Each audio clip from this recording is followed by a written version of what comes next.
தேர்தல்னா வெறும் ஜெயிச்சோமா தோத்தோமான்னு இல்ல, அது ஒரு நல்லாட்சிக்கான டேட்டா இன்ஜினியரிங். இன்னைக்கு நாம தமிழ்நாட்டோட திருச்சுழி தொகுதியை மட்டும் எடுத்துக்க போறோம். அங்க இருக்கிற டேட்டாவை வச்சு ஒரு சிறப்பான நிர்வாகத்துக்கு எப்படி ஒரு ப்ளூ பிரிண்ட், அதாவது ஒரு வரைபடத்தை உருவாக்கலாம்னு பார்க்கலாம். இது வெறும் அரசியல் அலசல் கிடையாதுங்க. மக்களோட தேவைகளை டேட்டா மூலமா புரிஞ்சுக்கிட்டு அதுக்கு தீர்வு காண்றதுக்கான ஒரு வழிகாட்டி. மேப்ல பாத்தீங்கன்னா திருச்சுழி ஒரு சின்ன புள்ளிதான். ஆனா அந்த அரசியல் பரப்புக்கு கீழே ரொம்ப ஆழமான தேவைகளும் ஒரு தனிப்பட்ட பொருளாதார துடிப்பும் இருக்கிற ஒரு சமூகம் வாழ்ந்துட்டு இருக்கு. நம்பர்ஸ்குள்ள போறதுக்கு முன்னாடி அந்த மண்ணோட தன்மையும் அங்க இருக்கிற மக்களோட வாழ்வாதாரத்தையும் நம்ம முதல்ல புரிஞ்சுக்கணும். அது ரொம்ப அவசியம். சரி, நாம எப்படி இந்த பயணத்தை தொடர போறோம்னு பாத்திரலாம். முதல்ல திருச்சொழியோட அடித்தளம் என்னன்னு புரிஞ்சுக்கலாம். அப்புறம் களத்துல இருந்து வர சிக்னல்ஸை கவனிச்சு மக்களோட கோபத்துக்கு என்ன காரணம்னு ஆராயலாம். கடைசியா அந்த டேட்டாவை வச்சு ஒரு நிர்வாக திட்டத்தையும் அதை மக்கள்கிட்ட எப்படி கொண்டு சேர்க்கறதுங்கிற ஒரு வியூகத்தையும் பார்ப்போம். வாங்க ஆரம்பிக்கலாம். ஒரு இடத்தோட அரசியலை புரிஞ்சுக்கணும்னா முதல்ல அங்க இருக்கிற மக்களோட வாழ்வாதாரத்தையும் அவங்களோட அன்றாட வாழ்க்கையும் புரிஞ்சுக்கணும். திருச்சுழியோட அரசியல் களமே அதோட விவசாய நிலங்கள்ல இருந்து தான் ஆரம்பிக்குது. திருச்சுழியோட சமூக கட்டமைப்பு எப்படி இருக்குன்னு பாருங்க. இது பெரும்பான்மையா கிராமப்புறங்களை கொண்ட ஒரு தொகுதி. இங்க கிட்டத்தட்ட 23% பட்டியலின மக்களும் 96% ஹிந்துக்களும் ஒரு 4% முஸ்லிம்களும் இருக்காங்க. இந்த மக்கள் தொகை அமைப்பு தான் இந்த தொகுதியோட சமூக மற்றும் அரசியல் போக்க தீர்மானிக்குது. இந்த நம்பர் 83%. இது ஒரு முக்கியமான கதையை சொல்லுது. திருச்சுழியில 10ல் 8 பேருக்கும் மேல விவசாயத்தை தான் நம்பியிருக்காங்க.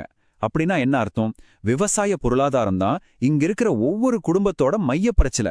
விவசாயம் நல்லா இருந்தா அவங்க வாழ்க்கை நல்லா இருக்கும். அதுல ஒரு பாதிப்புன்னா அதோட கோவம் நேரடியா ஓட்டுச்சாவடியில தெரியும். இங்க இருக்கிற வளர்ச்சி குறைபாடுகளை பார்த்தாலே மக்களோட அன்றாட போராட்டங்கள் என்னன்னு தெரிஞ்சிடும். வருஷக்கணக்கா வாக்குறுதி கொடுத்த பஸ் ஸ்டாண்டு, ரோடு, தொழிற்பூங்கா எதுவுமே இன்னும் வரல. தண்ணீர் பிரச்சனை தொடர்கவே.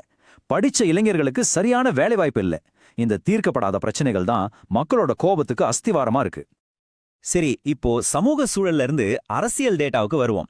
தேர்தல் முடிவுகளை வெறும் ஜெயிச்சது தோத்ததுன்னு பார்க்காம வாக்காளர்கள் அவங்க தலைவர்கள் கிட்ட நேரடியா பேசுற ஒரு மெசேஜா பார்க்கணும். ஒவ்வொரு ஓட்டும் ஒரு செய்தியை கொண்டு வருது. நாம பார்க்கிற முதல் சிக்னல் இப்போ ஆட்சியில இருக்கிறவங்களோட பலம். 2016 விட 2021ல அவங்களோட ஓட் சதவீதம் அதிகரிச்சிருக்கு. மேலோட்டமா பார்த்தா அவங்களுக்கு ஆதரவு கூடிட்டு வருதுன்னு தோணும். ஆனா இது கதையோட ஒரு பகுதி மட்டும்தான். ரெண்டாவது சிக்னல் மக்களோட ஈடுபாடு. 2021ல 77.44% வாக்குப்பதிவு நடந்திருக்கு. இது என்ன சொல்லுதுன்னா மக்கள் சும்மா இல்ல, அவங்க தலைவர்கள் கிட்ட இருந்து தெளிவான எதிர்பார்ப்புகளோட ரொம்ப தீவிரமா வாக்களிக்கிறாங்க. அதிக வாக்குப்பதிவு எப்போதுமே அதிக எதிர்பார்ப்புகளோட அடையாளம். அரசியலமைப்பு நமக்கு கொடுத்திருக்கிற இந்த உரிமையை பொறுப்பா பயன்படுத்துறது நம்ம கடமை. மூணாவது ரொம்ப ரொம்ப முக்கியமான சிக்னல் இதுதான். ஆளுங்கட்சி வலுவா இருந்தாலும் வாக்காளர்கள்ல 3ல் 1 பங்குக்கு மேல, அதாவது கிட்டத்தட்ட 35% பேர் ஒரு மாற்றத்தை தேடுறாங்க. ஆனா அவங்களோட வாக்குகள் பல கட்சிகளுக்குள்ள பிரிஞ்சி சிதறி கிடக்கு. இது என்ன காட்டுதுன்னா ஒரு மாற்று சக்திக்கு தெளிவான வாய்ப்பு இருக்கு. ஆனா அந்த சிதறிய குரல்களை ஒன்னு சேர்க்கணும். இப்போ இந்த நம்பர்ஸ்க்கு பின்னால இருக்கிற ஏன்ங்கிற கேள்விக்குள்ள ஆழமா போவோம். பதவியில இருக்கிறவங்க தேர்தல்ல ஜெயிச்சாலும் மக்கள் ஏன் விரக்தியில இருக்காங்கன்னு பாப்போம். இதுதான் நம்பிக்கை பற்றாக்குறையோட ஆணிவேர். மக்களோட கோபத்துக்கு மைய காரணமே இந்த நிறைவேற்றப்படாத வாக்குறுதிகள் தான். போன தேர்தல்ல வாக்குறுதி கொடுத்த ஆனா இன்னும் ஆரம்பிக்காத இந்த பெரிய திட்டங்கள் மக்களோட கண்ணு முன்னாடி நிக்கிற தோல்வியோட சின்னங்கள். ஒவ்வொரு நாளும் இந்த குறைபாடுகளை அவங்க அனுபவிக்கிறாங்க. அது அவங்க கோபத்தை இன்னும் அதிகப்படுத்துது. இங்க நாம நலத்திட்ட சோர்வுன்னு ஒரு விஷயத்த பாக்குறோம். அப்படின்னா என்ன? மக்கள் அரசாங்கத்தோட உதவி திட்டங்களை வாங்கிக்கிட்டாலும் அதையும் தாண்டி தங்களோட பிள்ளைகளுக்கு உள்ளூர்ல ஒரு நல்ல வேலை, அவங்க விளைவிக்கிற பொருளை சந்தைக்கு கொண்டு போக நல்ல ரோடு வசதின்னு உண்மையான பொருளாதார வாய்ப்புகளை தேடுறாங்க. நலத்திட்டங்கள் முக்கியம்தான், ஆனா அது மட்டுமே ஒரு தொகுதியோட வளர்ச்சியை உறுதி செய்யாது. வளர்ச்சிங்கிறது மானியம் இல்ல, அது வாய்ப்புகளை உருவாக்குறது. சரி, இந்த வரைக்கும் நாம பிரச்சனைகளை அலசிட்டோம். இப்போ தீர்வுகளை நோக்கி நகரலாம். நாம கண்டுபிடிச்ச குறைகளை நேரடியா சரி செய்யற மாதிரி ஒரு உறுதியான டேட்டா அடிப்படையிலான செயல்படுத்தக்கூடிய ஒரு நிர்வாக திட்டத்தை பார்ப்போம்.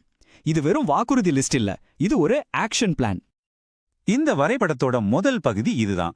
மீறப்பட்ட ஒரு வாக்குறுதியை சரி செய்யற ஒரு உறுதியான திட்டம். 10 கோடி ரூபாய் செலவுல 150க்கும் அதிகமான வேலை வாய்ப்புகளை உருவாக்கக்கூடிய ஒரு பஸ் ஸ்டாண்ட். இது வெறும் பில்டிங் இல்ல, இது உள்ளூர் வியாபாரத்துக்கும் மக்களோட அன்றாட பயணத்துக்கும் ஒரு உயிர் நாடி. ரெண்டாவது பெரிய திட்டம் ரோடு போடுறது. இது விவசாயிகளை சந்தைகளோட இணைக்கும், டெய்லி லைஃபை எளிதாக்கும். 30% வேகமான போக்குவரத்துனா நேரம், பெட்ரோல், பணம்னு எல்லாமே மிச்சமாகும். இது தொகுதியோட வளர்ச்சிக்கு ஒரு பெரிய பூஸ்டா இருக்கும். இந்த வரைபடத்தோட அச்சாணியே இதுதான். இளைஞர்களோட வேலையில்லா திண்டாட்டம், வெளியூருக்கு வேலைக்கு போறது மாதிரியான பிரச்சனைக்கு நேரடி தீர்வு இது. 1000க்கும் மேற்பட்ட புதிய வேலைகள்னா 1000 குடும்பங்களோட வாழ்க்கை தரம் உயரும். இதுதான் உண்மையான மாற்றம். ஒரு நல்ல திட்டம் இருந்தா மட்டும் போதாது, அத மக்கள்கிட்ட சரியா கொண்டு போய் சேர்க்கணும். அதுக்கு வாக்காளர்களோட நம்பிக்கை, பயம் ரெண்டையும் அட்ரஸ் பண்ற ஒரு வியூகம் வேணும். இப்போ அந்த வியூகத்தோட 4 முகங்களை பார்க்கலாம். இந்த சதுர்முக வியூகம் ஒரு முழுமையான செய்தியை எப்படி சொல்லணும்னு காட்டுது. சிவனோட ஆக்ரோஷத்தோட, அரசாங்கத்தோட தோல்விகளை சுட்டிக்காட்டி அதிருப்தியில் இருக்கிறவங்களை ஈர்க்கணும். விஷ்ணுவோட நிலைத்தன்மையோட, நலத்திட்டங்கள் தொடரும்னு உறுதியளிச்சு பயத்தில் இருக்கிறவங்களுக்கு நம்பிக்கை கொடுக்கணும். பிரம்மாவோட புதுமையோட, இளைஞர்களுக்கும் வளர்ச்சி விரும்புறவங்களுக்கும் புதிய திட்டங்களை சொல்லணும். கடைசியா துர்கையோட பாதுகாப்போட, விவசாயிகளுக்கும் பெண்களுக்கும் பாதுகாப்பா இருப்போம்னு உறுதியளிக்கணும். இந்த 4 அணுகுமுறையும் சேரும்போதுதான் எல்லாரோட நம்பிக்கையையும் ஜெயிக்க முடியும். இப்போ கடைசி ஆனா ரொம்ப முக்கியமான கட்டத்துக்கு வரும். ஒரு சவாலாளர் இந்த வரைபடத்தையும் வியூகத்தையும் எப்படி காலத்துல ஒரு வெற்றிகரமான பிரச்சாரமா மாத்துறதுன்னு பார்க்கலாம். திட்டம் எவ்வளோ நல்லா இருந்தாலும் அதை செயல்படுத்துறதுல தான் வெற்றியே இருக்கு. இதோ ஒரு தெளிவான 30 நாள் ஆக்ஷன் பிளான். ஜெயிக்கிறதுக்கு தேவையான படிகள் இதுதான். ஒரு நல்ல வேட்பாளர், வலுவான களப்பணி, சமூக தலைவர்களோட ஆதரவு, அப்புறம் ஒரு தெளிவான முதல் வாக்குறுதி. இந்த செயல்பாட்டுல மக்களோட நம்பிக்கையை சம்பாதிக்கிறது ரொம்ப முக்கியம். அதுக்காக அவங்களோட தனிப்பட்ட தகவல்களை பயன்படுத்தும் போது இந்தியாவோட டிபிடிபி சட்டப்படி அவங்க தனியுரிமையை மதிச்சு அவங்க கிட்ட ஒப்புதல் வாங்குறது ரொம்ப அவசியம். நம்பிக்கைங்கிறது வெறும் வாக்குறுதியில் இல்ல, மக்களை மதிக்கிறதுலயும் இருக்கு. இந்த பகுப்பாய்வோட மைய கருத்தை இந்த வரி மறுபடியும் சொல்லுது. இப்போ இருக்கிற அரசியல் வெறும் பேச்ச நம்பி இல்ல, உறுதியான டேட்டா அடிப்படையிலான திட்டமிடலையும் அதை செயல்படுத்துறதையும் நோக்கி நகரணும். மக்கள் இனிமே வெற்று வாக்குறுதிகளை நம்ப தயாரா இல்ல, அவங்களுக்கு ஒரு செயல் திட்டம் வேணும். இந்த ஒரு கேள்வியோட இந்த பகுப்பாய்வை நான் முடிக்கிறேன். இது ஒரு தேர்தலை தாண்டின கேள்வி. நிர்வாகத்தோட மைய சவாலா பத்தி இது நம்மள யோசிக்க வைக்கும்.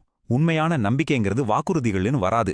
அது செயல்கள்ல, வெளிப்படைத்தன்மையில, அப்புறம் மக்களோட குரலை காது கொடுத்து கேட்கறதுல இருந்து தான் கட்டமைக்கப்படுது.